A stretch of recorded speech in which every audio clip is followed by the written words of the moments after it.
خوب اعوذ باللہ من الشیطان الرجیم بسم اللہ الرحمن الرحیم الحمد للہ رب العالمین وصلی اللہ علی محمد وآلہ الطاہرین اللہم صلی علی محمد وعجل فرجہم۔ چلیں بحث چل رہی تھی حکمت کے سلسلے میں، کہا تھا کہ خداوند متعال حکیم ہے، اس کا ہر فعل، اس کا ہر عمل، اس کا ہر کارنامہ حکیمانہ ہوتا ہے۔ اس کے بعد حکمت کے دو معنی بیان کیے تھے۔ حکمت کا ایک معنی یہ تھا کہ خداوند متعال ایسا فاعل ہے کہ جس کا ہر فعل متقن، استوار، مستحکم، کامل، بغیر نقص کے ہوتا ہے۔ ٹھیک ہے نا؟ حکمت کے معنی ہے فاعل ایسا ہو کہ جس کا ہر فعل متقن ہو، استوار ہو، پائیدار ہو، جس میں کوئی نقص اور عیب نہ ہو۔ دوسرا معنی حکمت کا یہ کیا تھا کہ فاعل ایسا ہو کہ جو کسی بھی برے کام اور ناپسند کام کو انجام نہ دے اور کسی اچھے کام کو ترک نہ کرے، یعنی قبیح کو انجام نہ دے اور حسن کو ترک نہ کرے۔ ٹھیک، اس کے بعد کہا تھا کہ پہلے معنی کے اعتبار سے، جو پہلا معنی بیان کیا حکمت کا یا جو دوسرا، دونوں معنی کے اعتبار سے صفت حکمت کیا ہے؟ خدا کی صفات ثبوتی میں سے ہے۔ ٹھیک، اس کے بعد بات چلی تھی یہ حکمت کے جب دوسرا معنی بیان کر رہے تھے تو کہا تھا کہ خداوند متعال کو ہم صفت حکمت سے متصف کرتے ہیں۔ اس کی وجہ یہ ہے کہ خداوند متعال کیا ہے؟ کسی حسن کو ترک نہیں کرتا، کسی قبیح کو انجام نہیں دیتا۔ اور اس کے بعد ایک اشارہ کیا تھا اس بات کی طرف کہ ہماری عقل کچھ اچھائیوں کو اور کچھ برائیوں کو درک کرتی ہے، سمجھتی ہے، شریعت سے قطع نظر اگر کر لیا جائے۔ دیکھیں دو چیز ہے، ایک ہے شریعت، ٹھیک، شریعت ہے، اور ایک ہے عقل۔ ٹھیک، شریعت یعنی قانون الہی، شریعت قانون الہی، اللہ کا حکم، اللہ کا دستور، اللہ کی باتیں، جو کچھ اللہ کی جانب سے آیا اس کو کیا کہیں گے؟ شریعت کہیں گے، دین کہیں گے، ہے نا؟ ایک ہے عقل، عقل یعنی وہی قوت جو اللہ نے ہمارے وجود میں رکھی ہے، جس سے ہم اچھی بری چیزوں کا ادراک کرتے ہیں۔ ٹھیک ہے؟ علم کلام میں ایک بحث ہے، حسن و قبح عقلی، کیا ہے؟ حسن و قبح عقلی یا شرعی۔ ٹھیک، اس کو سمجھانا ہے، حسن و قبح عقلی یا شرعی۔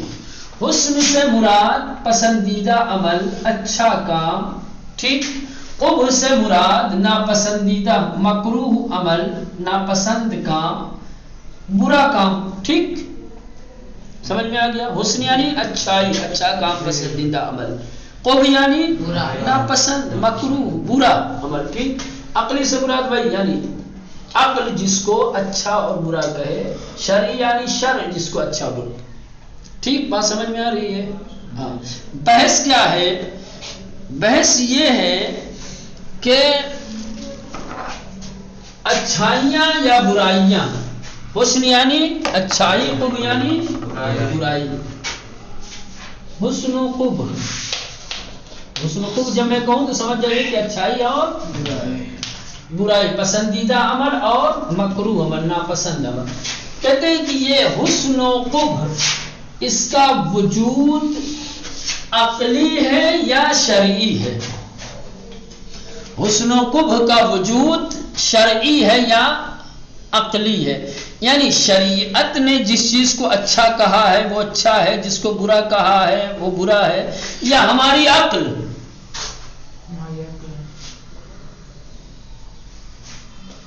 ہماری عقل جس کو اچھا کہتی ہے وہ اچھا، جس کو برا کہتی ہے وہ، ہماری عقل جسے حسن کہتی ہے وہ حسن ہے، جس کو قبیح کہتی ہے وہ قبیح ہے۔ آخر ہے کیا؟ حقیقت کیا ہے؟ کیا ہماری عقل میں یہ استعداد، یہ صلاحیت پائی جاتی ہے کہ وہ اچھائیوں کا ادراک کر سکے؟ شریعت کی بالکل بحث ہی نہیں، شریعت سے ہٹ کر کے دو گروہ، دو نظریات ہیں۔ کیا ہے؟ دو نظریات ہیں حسن و قبح کے سلسلے میں، دو نظریات ہیں۔ ایک نظریہ ہے حسن و قبح عقلی ہے۔ کیا ہے؟ عقلی ہے۔ شریعت کچھ اچھائیاں ایسی ہیں کہ جن کو ہماری عقل ترک کرتی ہے کہ یہ اچھی چیز ہے، کچھ برائیاں ایسی ہیں کہ جس کو ہماری عقل فیصلہ کرتی ہے، درک کرتی ہے، سمجھتی ہے کہ یہ بری ہے۔ شریعت اس کو اچھا برا کہے یا نہ، شریعت کو ابھی آپ بالائے طاق رکھ دو، یہ سمجھو کوئی شریعت اور نام کی چیز ہے ہی نہیں ہے۔ دنیا میں جتنے انسان ہیں جو عقل رکھتے ہیں، چاہے ان کا شریعت پر ایمان ہو یا نہ ہو، لیکن کچھ اچھائیاں ایسی ہیں جس کو اچھا مانتے ہیں، کچھ برائیاں ایسی ہیں جس کو برا مانتے ہیں۔ مثلا صداقت، صداقت دنیا کا ہر عقل مند انسان صداقت کو حسن، اچھا سمجھتا ہے۔ عدالت، عدل و انصاف، دنیا کا ہر عقل مند انسان عدالت کو حسن سمجھتا ہے۔ جہاں عقل ہے وہاں صداقت اور عدالت کیا ہے؟ حسن ہے۔ صداقت اور عدالت کو حسن کس نے کہا ہے؟ ہماری عقل نے، شریعت نے نہیں۔ تو گویا ایسے برائیاں لے لو، جھوٹ، دنیا کا کوئی عقل مند انسان جھوٹ کو پسند نہیں کرتا۔ دنیا کا کوئی عقل مند انسان بے عدالتی کو، نا انصافی کو، ظلم و زیادتی کو پسند نہیں کرتا۔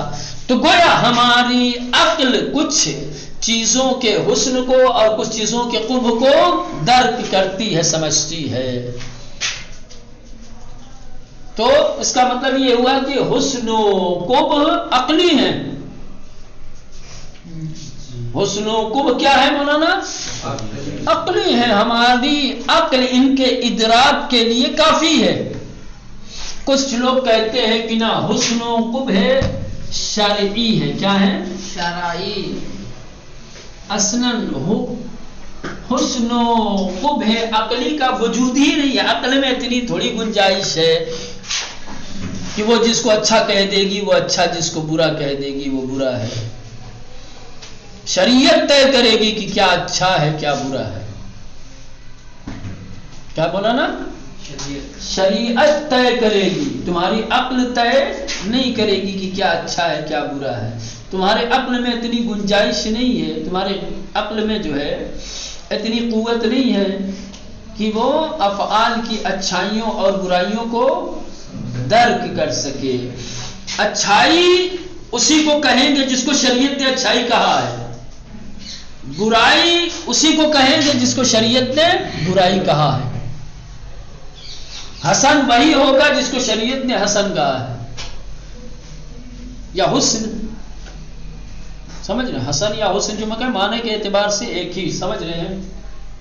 حسن وہی ہوگا جس کو شریعت نے حسن کہا، قبح وہی ہوگا جس کو، یہ بالکل دو متضاد نظریے ہو گئے۔ یہاں عقل ہماری شریعت کی محتاج نہیں ہے، عقل بے نفس ہی، عقل بذات ہی حسن و قبح کا ادراک کرنے کے لیے کافی ہے۔ اس نظریے کو اگر مانا جائے تو عقلی کو، ٹھیک ہے۔ کچھ لوگ کہتے ہیں کہ نہ، اپنی عقل کو اللہ سے بڑا مت سمجھو، شریعت سے بڑا مت سمجھو،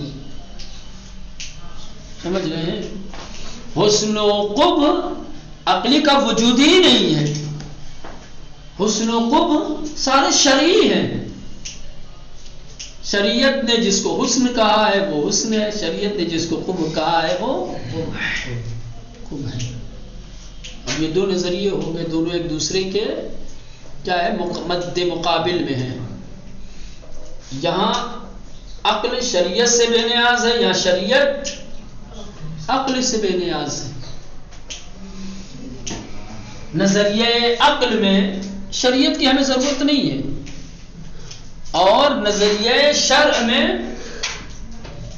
عقل کی کوئی دخالت نہیں ہے. بس شریعت نے کہہ دیا بات ختم، تمہاری عقل اس کو درک کرے یا درک نہ کرے.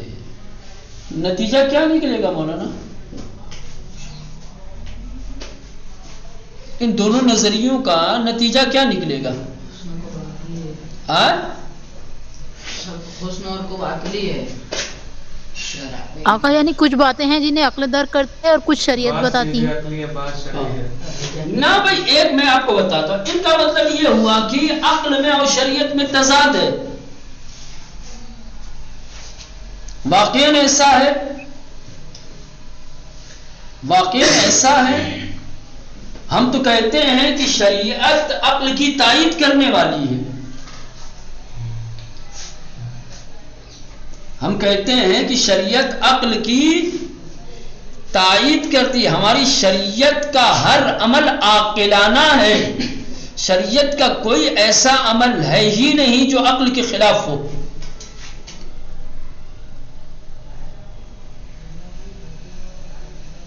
سمجھ رہے ہیں؟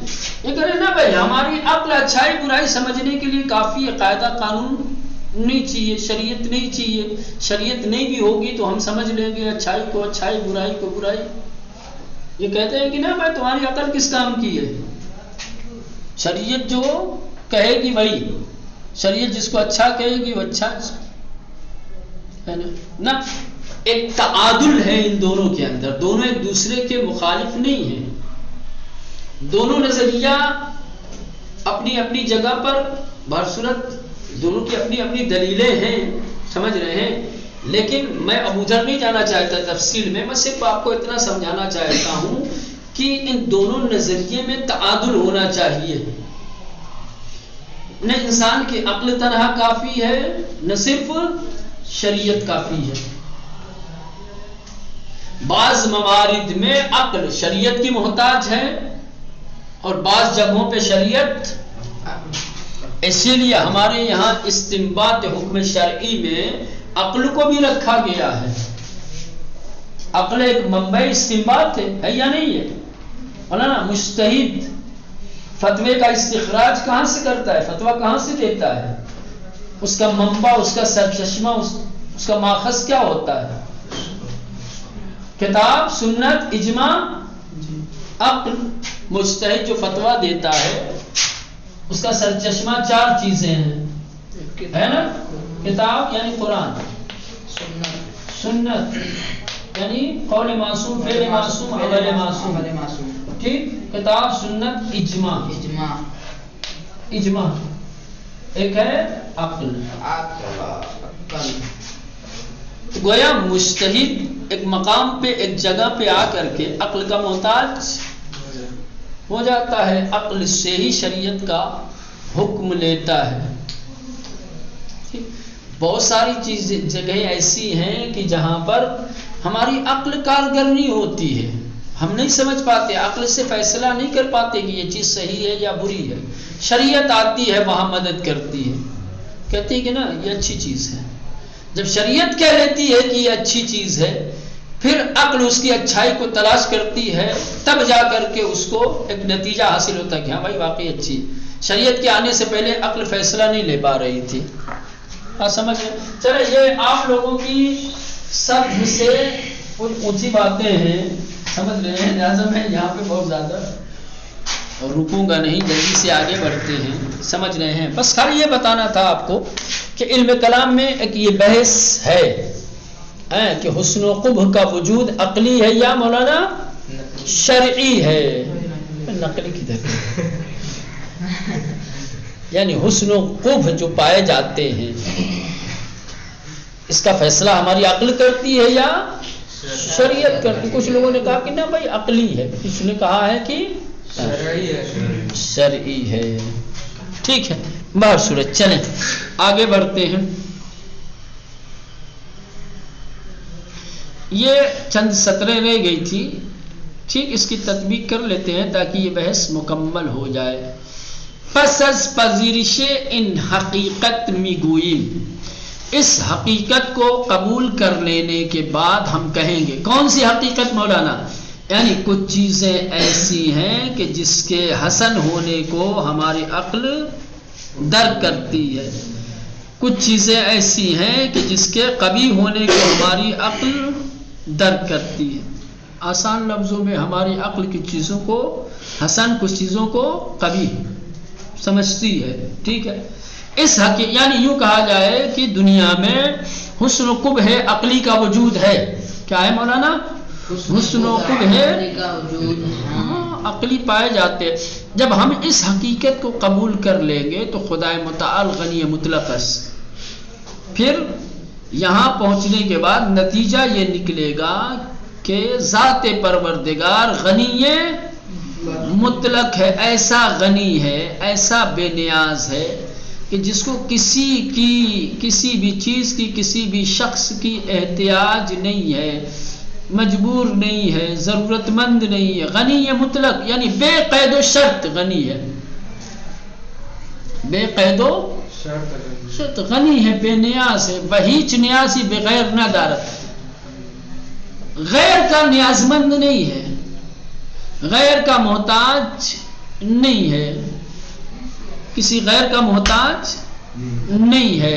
منیز عالم و قادر مطلق است.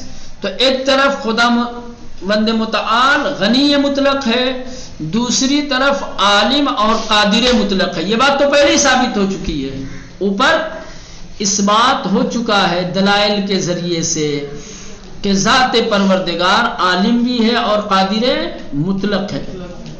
تو قادر مطلق ہے، عالم مطلق ہے، اور اب آ کے غنی مطلق ہے.